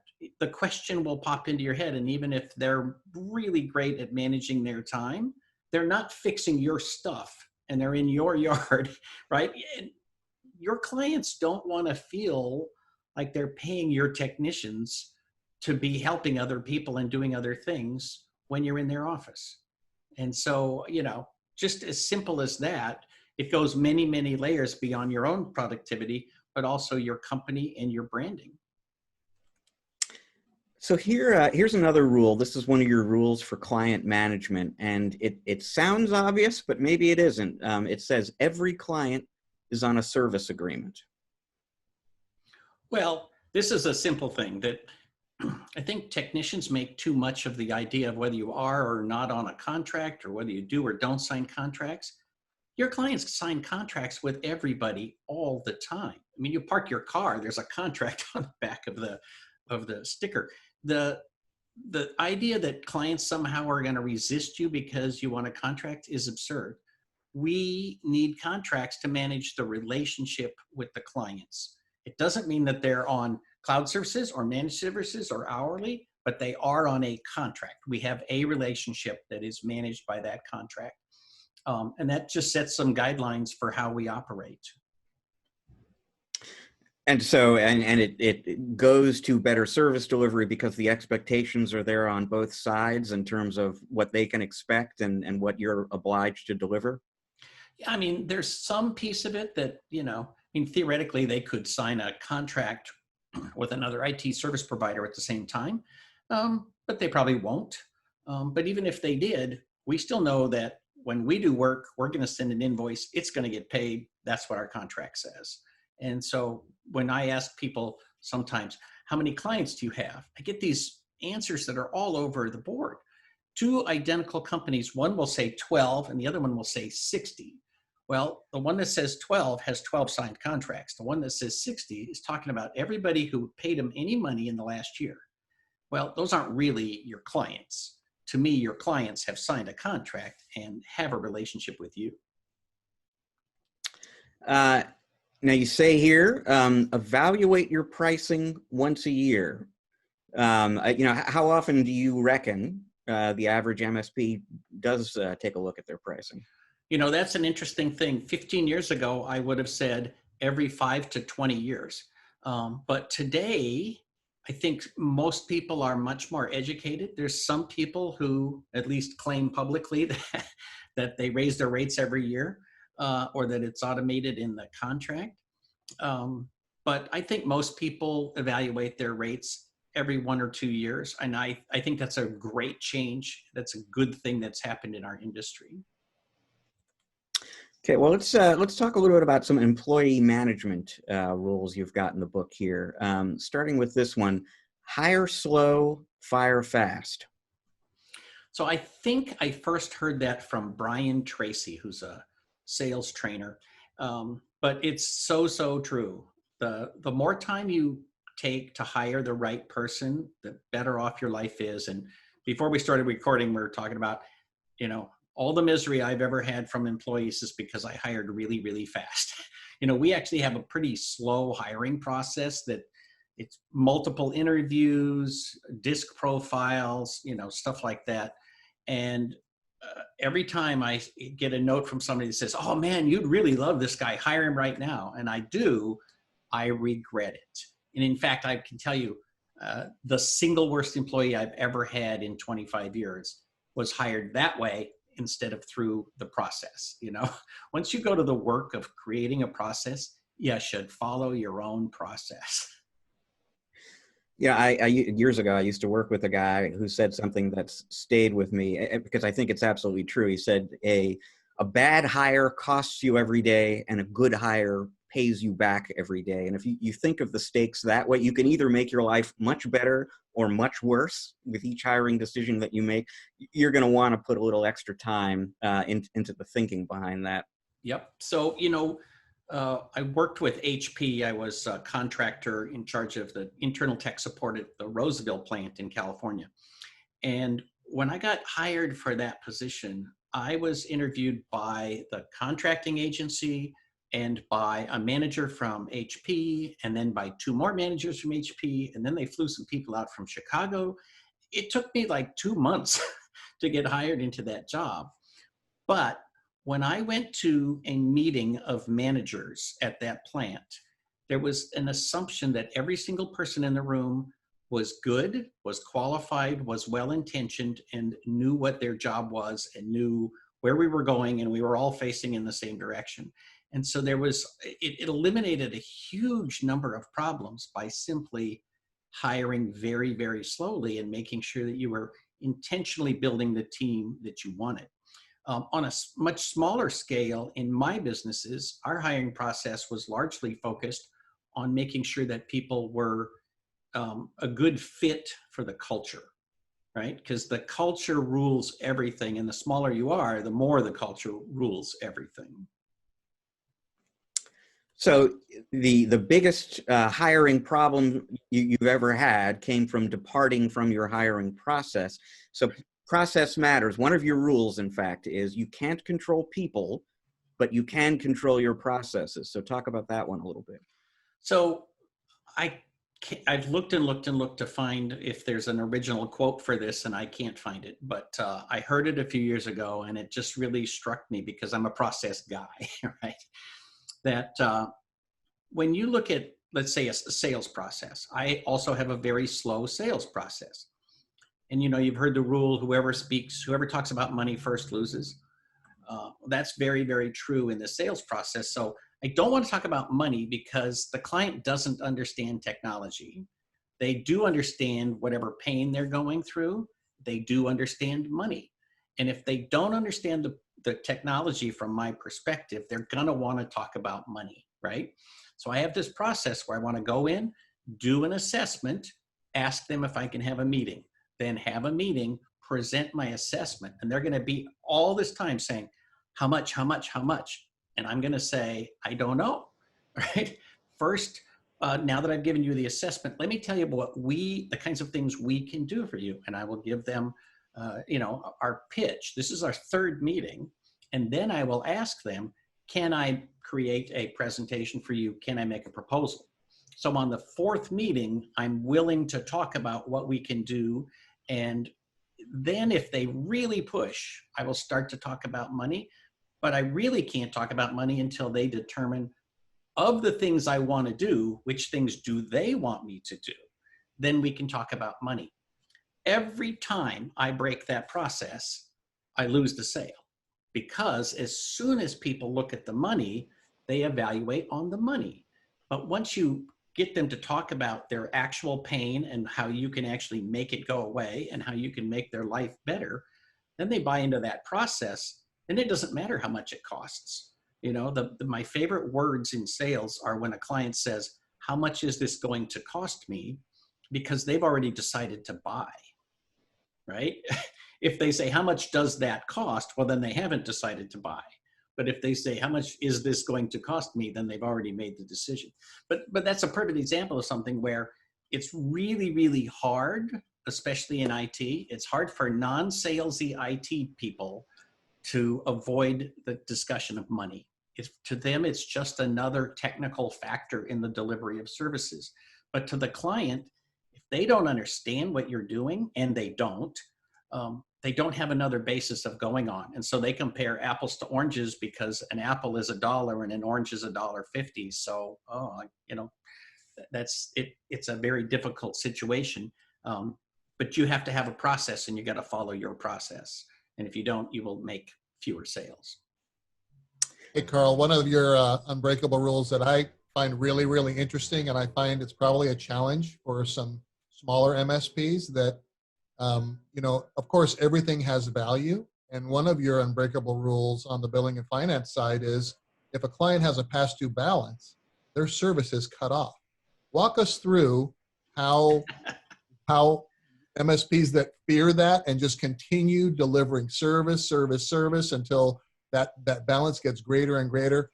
Walk them through how they can assimilate that into their brain and give them some tactics to strengthen that and get on board with that. That's a good point. And I'll point to another rule, which is don't have both sides of the conversation, because that's the problem. Is that why would you not cut off somebody who owes you money and won't pay their bill? Like, why would you not do that? Well, the answer is, and you've heard it, they're my best client. And this is no lie. I have talked to somebody in a coaching environment who was owed by one client $70,000. And I said, you know what, I tell you what, here's how you pay for my coaching. You hire me, and the first thing I'm going to go do is go have a talk with that guy and get your money. And he's like, oh, no, you can't do that. That's my best customer. And I'm like, what are you talking about? If that's your best customer, who's your worst customer, right? Because what happens is when people owe you money, money that is owed to you is never paid back at full price. It just isn't. And so, and a lot of people, unfortunately, are learning this in our current recession, that they weren't prepared in March for there to be a sudden recession. And now they've got clients who owe them money, and some of those clients are not paying their bill. And, like it or not, you are in the business of making money. And I think a lot of us get into this business because we want to help people, right? That's our natural mode. But, part of helping people is you got to help people who pay their bill. One of the worst movies ever made is Transylvania 6-5000. But one of the good lines in that movie is that this psychiatrist is dating this woman, and she never pays her bill for psychiatry. And he says, well, remember what Freud said, you won't get better if you don't pay your bill. So, clients who want your services have to pay the bill. I mean, that's just part of it. So in terms of the answering your question, Eric, when you are trying to figure out like how you get this mindset, it starts with that you have to have a contract and you have to have that relationship. And believe it or not, the one client I've had the most problem with over the years turned out to be a long-term client of 15 years. But the first year that we had them, they just wouldn't pay bills and wouldn't pay bills. And we cut off their service again and again and again. But they knew that they wanted us as their IT service provider. They just had to learn that part of what that means is they got to pay their bill. And, nobody wants their service cut off. And the thing is, there are people who will always walk the line. They pay on the 59th day because it's only on the 60th day that you're 30 days overdue, right? And they do those kinds of things. I was just talking to somebody who is trying to sign a new client, but they can't get them to pay the last invoice. And I'm like, just so you know, this is a huge danger sign, because whatever you have trained them to do before they sign the contract, they're going to do even more after they sign the contract. So you have to be the one who makes the money a non-issue by just saying, look, you can dance around with everybody else, but with us, you pay the bill on time. And they will learn that. And you will be one of the people who always gets paid when nobody else gets paid. Karl, that leads into another rule here that I think is interesting and important. And one of that is to get prepaid for everything you can. So if you're not losing money as an MSP if you are making them prepay for their service that they're going to use for that particular billing cycle. Right. Well, and again, I actually did a video a while back reminding people that there are certain rules that are absolutely unbreakable. And what that means is even in a recession, you must get prepaid for everything. And it's actually one of these things where if you'd followed that rule for the last 5 years, the last 10 years, then when this recession hit, you would be unaffected by the fact that there are people who can't pay their bill, because those people won't owe you any money. So for us, it's very straightforward. Hardware and software, we're going to be out of pocket for that. So we don't order the hardware or the software from our distributor until we've been paid for it. And, you know, labor, very straightforward. Once we move to prepaid contracts, well, everybody gets paid. Everybody pays us on the first day of the month. And then we know how much money we've got to work with. And, you know, it's kind of up to us to manage it appropriately to make sure that there's profit at the end of the month. But the clients have done their share. And then projects, you know, we like to get at least 50% upfront, and depends on the project, whether we do milestones or just have one payment at the end. But the idea is basically you prepay your rent, you prepay your cable, your Netflix, right? Everything. And you prepay your IT. That's just the way the world works. Now, you've got a number of rules here for service tickets, starting with one that, you know, we have spoken about before. I know this is an absolutely core rule about doing business for you, which is that you track all of your time inside the business, not yours personally. Everything that happens in the business, you are tracking that time. Talk to folks about why that's so important. It's interesting. You know, there are people who say, well, if you're doing flat fee services, you don't need to track your time. But the problem is that you've got clients some clients, you know, they'll give you whatever, $2,500 a month and they take 2 hours of labor. Others, they give you $2,500 a month and they take 25 hours of labor. There's a difference in profitability, but you won't even know it if you're not tracking time. Time is the most expensive thing you buy from your employees, and it's the most expensive thing that you sell. It's where the core of your revenue for your entire company comes from. And if you're not tracking it, you literally can't run reports about how profitable a technician is, how profitable a client is, how profitable a project is, how profitable a ticket is, right? Just on and on and on. But you have to put that information into the system in order to run the report. And I'm the first one to tell you, PSAs have you put in so much information that you will never use or see again. And you need to crank them down and stop putting useless information into the PSA. But time is the thing that most people don't do well. And it's the most important thing that you do with your PSA, is to track the time as it flows into and out of your company. You essentially, you have no way of knowing what the services you are delivering are costing you or making you unless you have a really firm grasp on time. Well, also, you know, one of the most important variables in a company is how billable is each technician, right? How much utilization do they get? Because nobody's 100% billable, right? People they have meetings, they have sales training, they take Microsoft exams. You might not charge for travel. You might not charge for sales meetings, right? There's all kinds of stuff where there are legitimate ways to spend time that have to be done, but they're not something you bill or invoice a client for. So, you know, people can be 80, 70, 60% utilization, but you have to know that number so that, let's say you're going to do a project. Okay, this project's going to take 50 hours of labor. How much labor do you have to buy to deliver 50 hours?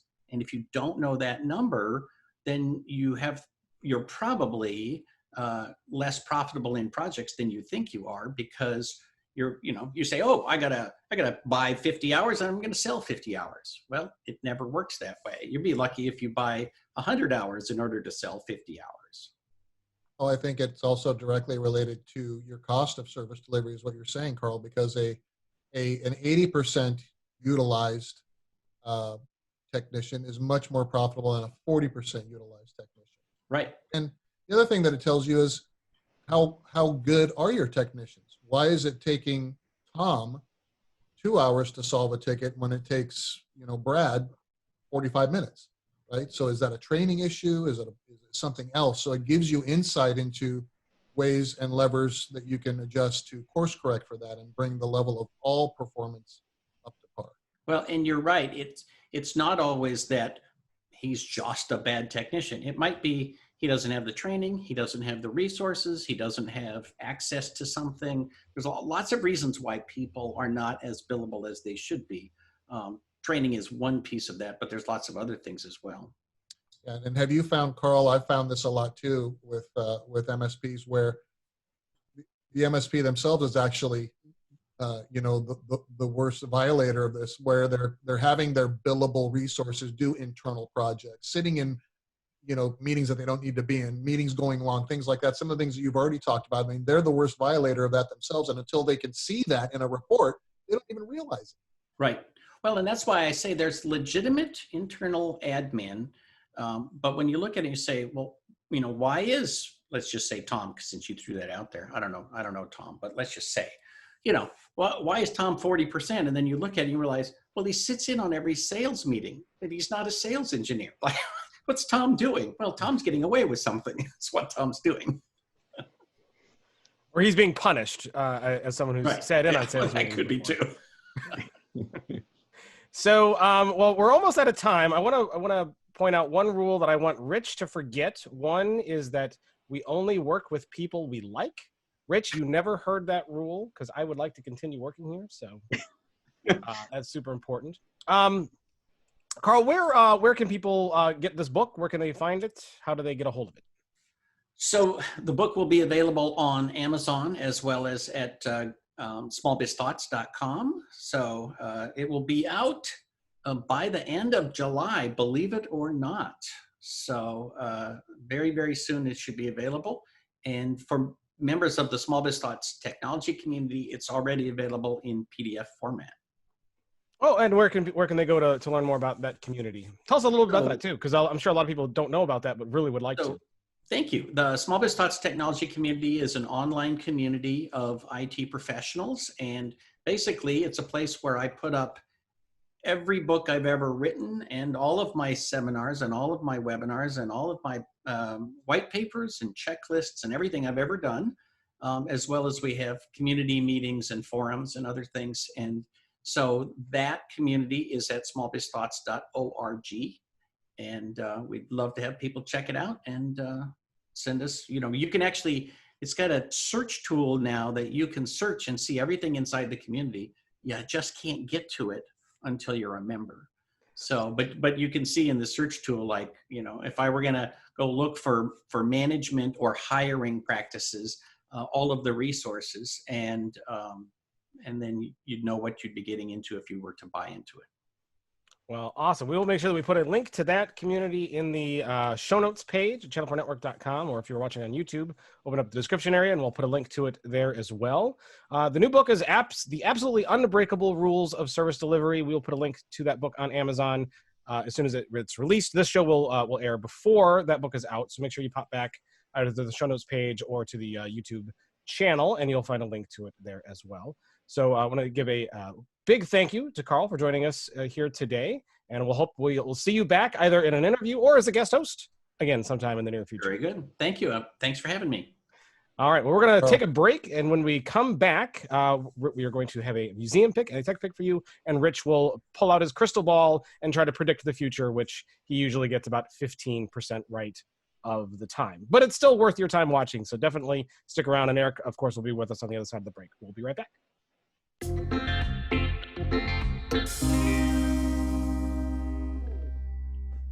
Hey, and welcome back to part 3 of Channel Pro Weekly. We were going to wrap up the show with some regular end of the show features and talk about the museum pick and tech pick.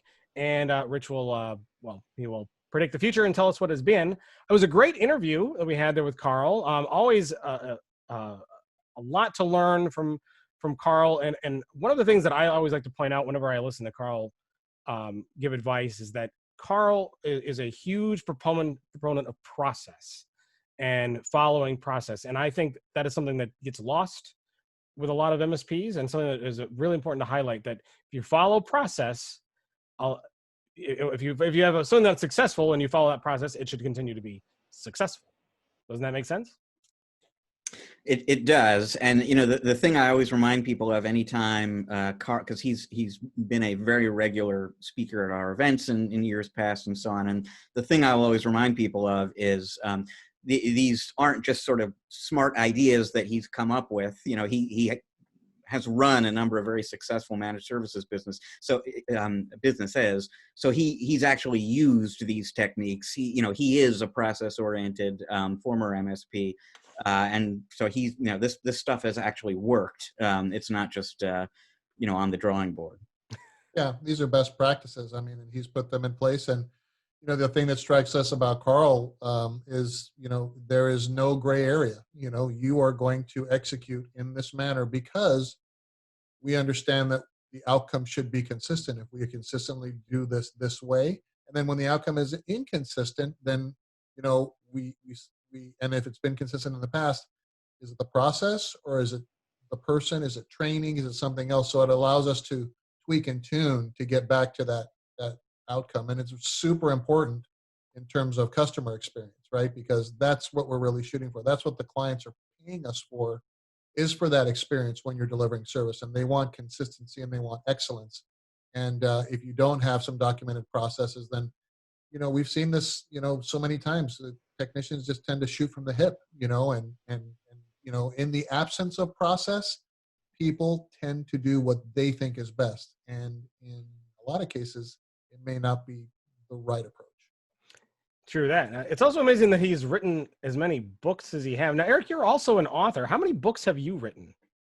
I've written 4 books, 50 white papers, and I'm working on my next book actually next week. So hopefully I'll be finishing that one up. And that's all around building a profitable cybersecurity practice. So again, leading with cybersecurity. And can you imagine having written 20 books? I can only imagine. It's a lot of work. It's not easy to write a book. You ask Karl, where do these books get written? They get written on planes and hotels and all that. I remember writing, I think it was maybe my 3rd book. And it was at a conference, and I had a lot of sessions, and I woke up on my laptop keyboard, and it just was the letter Q for like pages and pages of pages. I mean, so yeah, it was, you got to do these things when in the midst of everything else. And Karl is one thing that I've always admired about him. He's very disciplined. I mean, to be able to have that type of output in production, that's a discipline that very few of us are able to achieve. So Eric, is it your fear of Q is why you bought your own Star Trek phaser? Oh, you mean this little thing right here? This was actually a Christmas gift. So I normally keep it on stun. You can't stun Q. He's too powerful. Yeah, you can't stun Q. No, he's too omnipotent. Yes. Indeed, he is. Indeed, he is. Oh, fun times. I met the actor, John Laramie, I forget his name, but at an airport. I was traveling and sat down with him and chatted with him. Really nice fellow, actually. So I did meet Q in person at an airport. That is amazing. He is a great actor. He played that role really, really well. John Delancey, I believe is his name. Yeah, he was really good in that role. And I am somehow, you should not be somehow shocked that I managed to find a decent segue for you to hold up that phaser, because you showed it to me at the beginning of the show, and I wanted people to see how awesome that was. Yeah, it's awesome. So it was good stuff. All right, Rich, I don't know if we have time for 5 questions with Mr. Eric, but we will maybe do that the next time he's on. But I do want to do a museum pick and a tech pick. So my museum pick, I haven't picked a phone in a while, and I've got a lot of cell phones, and I could probably talk about a lot of them, and I don't know how many of them we will get to, but I want to point out one that I think is kind of fun and interesting. So everybody knows the company Qualcomm, I would assume. And Rich, what does Qualcomm do? They're into processors. processors and mobile processors, specifically cellular chipsets, things like that. Well, there was a time they actually had their own branded phones. Believe it or not, I don't believe they make any of their own branded phone products anymore, but they used to. And I have one that I'm still looking to get in my museum because I really, really want it. It was one of the first ones. It was the Qualcomm QCP 1900, which was a really cool phone that I had, but I ended up a part of it broke and I had to send it in, and they couldn't send me another one, so they gave me the next model up, which was nowhere near as cool. But it was an interesting phone. So I'm going to hold it up for those who are watching, and I'll describe it in person. So this is the Qualcomm QCP 1960. So a couple things that it actually is interesting about this phone that was actually kind of stunning at the time is that at the time, now I'll hold this up, and everyone's going to laugh when they see but this was actually an incredibly thin device at the time. The QCP 1900 was a little bit thinner this way, but much, much thicker this way, as were most phones. They were not very thin, but this one was extremely pocketable, quite skinny, given its time. It was a digital phone. It was a CDMA handset. Mine is Primeco branded because that was the cellular company that I was using at the particular time, but it was available on other carriers as well. Had actually really good battery life. Not a lot of super smart features, but the things that you would expect. You could text message on it, very basically. You had a phone book and things of that nature. But it's just interesting to see how much phones have evolved from those days and how what thin used to be. Eric, do you ever have one of these or something like it? I had that exact phone. Did you have a 1960? No kidding. Yeah, and it also I has. did too. Look at that. The It has antenna. Yep, the antenna. Yep. Little pull-up antenna. Rich, did you ever have a little pull-up antenna? I believe I had that exact same phone too. My very first cell phone, I think, was that. Yeah, let me see the bottom of it, Matt, real quick. Yep, I had the whole hands-free kit in my car for that phone and everything. Yeah, it was a pretty popular device. It was actually a very affordable device because before these CDMA companies like Primeco and other ones across the country who are selling these digital phones without massive contracts, cellular phones are very expensive. And you would sign a 2-year or so agreement, spend several $100s on a phone, and pay outrageous amounts for service. These are pretty affordable. I remember this one, eventually you could buy this phone outright for about $50. And then the service that was behind it was actually very, very affordable. The original MSRP on this one, I believe, was $99. I could be wrong. It could have been $149 because remember that was that the 1900 was $149. But I thought this one was actually cheaper because it's durable, but you can tell it's a fairly cheap device. But it was a very prolific device, and devices like these changed the course of cellular services in particular by offering lower cost services and lower cost hardware. Also pioneered the pay-as-you-go model as well, although some companies had a pay-as-you-go model, but remember the phones that they would give you for those? They're the ones that were sold like 2 years prior, and they were like big and bulky and like that. So pretty cool phone that I thought I would talk about. So that is my museum pick, the QCP 1960 from Qualcomm. I'm going to talk. Yep, go ahead. Real quick. The thing I miss most about those older phones was the amazing battery life. I think, I would easily get a week out of that phone, if not longer, on a charge. I mean, it was very, battery life. As long as you didn't talk on it. Because phones like this, yeah, they sipped power in standby. It was very, very little power used to standby. But as soon as you started talking, the timer was running. Time. Yep. Yeah, because these were definitely higher power phones than what they have now today. Yep. So fun stuff. All right, I'm going to talk about my tech pick, and as I like to do a that was then, this is now kind of thing. So my tech pick this week, I'll put it up for those who are watching, and this is a phone from LG that caught my eye that I thought was kind of cool. So I'm going to go ahead and put it up here. So this is the LG ThinQ V60. I have pulled up I just covered up my notes here showing the picture, so I'll give you the model number in a second. But this is a dual screen handset. And dual screen handsets are, still kind of new. I can't say they've particularly been done well. But you're starting to see more and more of them. This is the LG V60 ThinQ, as they would have it, dual screen. But this one's kind of cool. Now, Eric, Rich, have you seen some of the other dual screen phones that are out there? I mean, not up close and personal. You know, Microsoft obviously has some dual screen devices coming, and Samsung. So that yeah, they're starting to show up.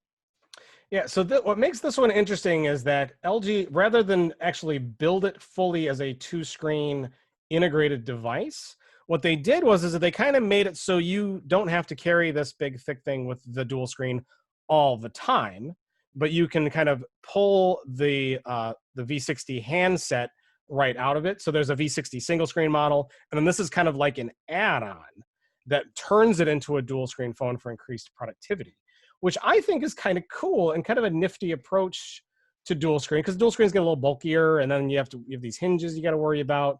I thought this was kind of a nifty approach to building a dual screen phone. What do you think, Eric?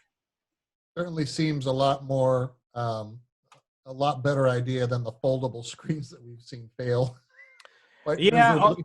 I agree. The foldable screens are not 100% there yet, but that is going to be a thing as we go forward, and they work those out a little bit. But I thought it was kind of cool that you didn't have to carry around the bulk all the time, only when you say needed it for work or you needed the extra screen for productivity reasons. And I can think of many times working on like an Excel spreadsheet, for example, or being on a Teams call where I also needed to look at a spreadsheet at the same time. That would have been really handy to have. Or having the keyboard on one screen and the image on the top screen. I remember that. What was that phone? I gave it to one of my kids one time. It was a Sidekick. It would flip open, remember, and had the screen and then the keyboard. Remember that guy? It was more of a gimmicky kind of phone, but he loved it. Yeah. So, and this phone, it's a high-end phone, so you're going to see lots of the current high-end specs. You'd see a Qualcomm, as we're talking about Qualcomm, right? Snapdragon 865, 8-core processor, 64 megapixel camera, 2460 by 1080 screen resolution. I imagine that's the primary screen. I'm sure that's doubled with the other screen that's with it, although I'm not 100% sure this is laid out in a strange way. It does come with a 13 megapixel front camera, 5,000 milliamp battery, 10 megapixel front camera. There's two cameras on the back. There's a 64 megapixel standard and a 13 wide, 8 gigs of RAM. This one, USB Type-C, quick charging, Android 10, and so on and so forth. So if you're looking for a dual screen phone that doesn't commit you to carrying two screens all the time, this is a very interesting one to take a look at. No wireless charging on that one, Matt? It does support wireless charging, most likely QI, but I will. There's one of those wireless charging, and then like the two asterisks. So you have to go and find. Oh yeah. Where the two asterisks, what it means. We'll sip the milkshake. What's the release date on that? This one is available today, so you can go and get that now. Okay, yeah, I haven't seen that one yet. I'm curious, Matt, because you were, for those of us watching on video, you were showing. So the way it works, basically, it's almost like a case that opens up like a book. On the left, you've got the second screen that's there all the time, and then the handset goes into the case on the right. Is that like a docking station, or is it using Bluetooth to communicate with the other screen? How does that piece of it work? Well, that is a great question, actually. And it doesn't really say. I would assume that they're not going to rely on wireless to feed that second display. That seems like it could be problematic, but I don't know. Yeah, that's an interesting question. I was thinking the same thing. It's like, well, how do you put that in there? So then is the weak point then the connector to the case, or is it just? Yeah, it doesn't exactly say, does it? I don't know. Rich, you ask great questions, and I did not look at it close enough in order to tell you. But well, the hardware doctor will have to come back with your test results. Yeah, I'll have to have them send me one, and then I'll let you know. But well, I tell you what, if you're interested, go. We'll put a link to it on the show notes page. You can go and check out the product page, and maybe you can see a video and see how it works. All right, Rich, why don't you tell us what Mr. Gaskin has in store for us, and in case you missed it this week, and why don't you tell us what we might see in the week to come? So yeah, Mr. Gaskin contributes a column every week to ChannelPro that appears on channelpronetwork.com. It's called In Case You Missed It. It rounds up news from the week that was. This week, he's going to be talking about some new chips from AMD. They've got some new Ryzen 4000 series chips that came out. He's going to be talking about, there's some more news, Microsoft-related news that came out from some other companies out there, including Trend Micro, for example. Interesting new product from Ivanti that I wish I had had time to write about this week called Neurons. It's a self-healing, self-securing kind of automated management platform. And then James is also going to talk about a story that only an editor can love, I suppose, which is a brilliant criminal scheme that was foiled by a typo. If only this criminal mastermind had an editor available, he would be counting his ill-gotten booty right now. Looking ahead to the week to come, actually not a whole lot to talk about. No big conferences happening. I know of a little bit of news that's coming along. I think we may have a slow news week coming up. I'm still never comfortable talking about other people's booty on this show, Rich. Especially the ill-gotten booty. Especially ill-gotten booties. The sweetest of the booty. Ill-gotten booty. Ill-gotten booty. I love it. All right. Well, very cool stuff. I want to thank Erick Simpson for joining us as guest host this week. Erick, for those who want to learn a little bit more about you and your company, where can they go? How can they do that? Head on over to ericksimpson.com, ERICK Simpson.com. Thanks for having me, team. Simple enough. And also make sure, folks, that you subscribe to the 5-minute roundup, which is also done by Mr. Erick Simpson and Rich Freeman on the ChannelPro Network YouTube channel. Rich, Erick, give our audience a quick taste of what they could expect in a 5-minute roundup, with the expectation that it is not a little longer than 5 minutes. Or as we like to say, 5 minutes or thereabouts. Yeah, in each episode, we will pick a story, a news story from that week, and we will dive into that and share opinions about that. Every week, you're going to get a tip, a free tip from Erick. The best reason to be a regular 5-minute roundup viewer is because you get all sorts of great free business advice from Erick. So a news story, a tip, and then something that just kind of makes us laugh. Sounds like fun, and it is a great show. I hope you all go and subscribe to that, and also subscribe to the ChannelPro Weekly Podcast. You can do it on Google Podcasts, Apple Podcasts, Google Play. I think I said Google twice. Stitcher, Spotify, anywhere where podcasts are found, you can find us. Subscribe there, and have ChannelPro Weekly just come down to you magically, whether you're on the bus, the plane, the train, when people used to travel, or you're just doing work. You can listen in the background while you go. If you like to watch, you can subscribe on YouTube, hit the red subscribe button and the little bell, so that way you get all notifications when new episodes are available for you. ChannelProNetwork.com is the website. Make it your homepage. Go there each and every day for articles, news stories, white papers, podcasts, you name it, everything and anything you need to learn about what's going on and to get great tips and advice to make your business more profitable, better, more nimble.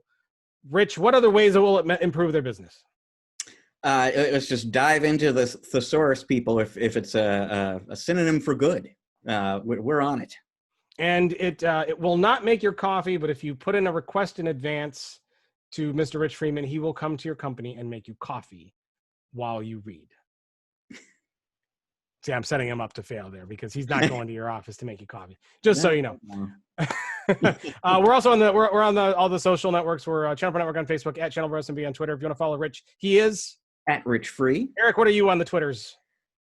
At Erick Simpson. And I am at Matt Whitlock. Geez, we have real exciting Twitter handles here. I can tell. We set them all up a long time ago. I'm guessing. So go and follow us there. And if you have any comments, questions, you want to make a suggestion, podcast@channelpronetwork.com is the email address for the show. Please use it to send us your thoughts. And with that, that is an end to episode 154. Thank you for being here and listening and watching. We'll see you all next week.